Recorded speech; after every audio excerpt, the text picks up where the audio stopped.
A century catastrophic flood recently attacked Rongjiang, a mountainous county in Guizhou, China, inflicting numerous losses on its people. In the darkest hour, countless forces converged for a race against time. Rescue supplies poured in nationwide. The LA soldiers rushed to the disaster zone when the village loudspeaker called for aid, asking the villagers to bring kitchen knives. The entire communities flooded communal kitchens to cook for responders. Families donated their best produce to collection points. A 77-year-old grandma hunched over her cane hauled vegetables to the community center, insisting, "Without old, I must help cook." Another elder Shi Songfu brought his grain to town, milling 15 kilograms of rice on the spot for donation.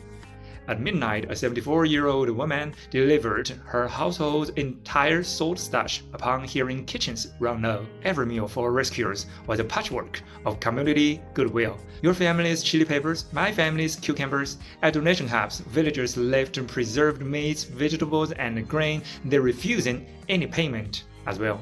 Wanling village residents brought pigs for pork. Yongtang donated rice, water, and veggies until supplies piled like hills. Ma Shitang prepared 500 lunchboxes with signature dishes. Why? Rescuers must eat not just enough, but well.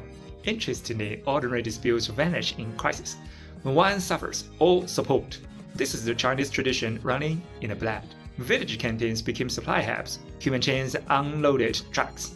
Motorcycles transformed into lunch delivery fleets. Kitchen fires burned non-stop as cooks labored through back pain, spurred by frontline efforts. Amid the chaos, lunchbox servers piled portions high, chanting, "No rescuer goes hungry." Street vendors froze prices despite surging demand. The volunteers offered free parking and snacks to outsiders. Floods may demolish houses but never breach the dam of solidarity. Countless small kindnesses merged into an indomitable force against the deluge. Shoulder to shoulder, ordinary people build the strongest levees, proof that nothing can shake a united nation. Follow me, onward, together.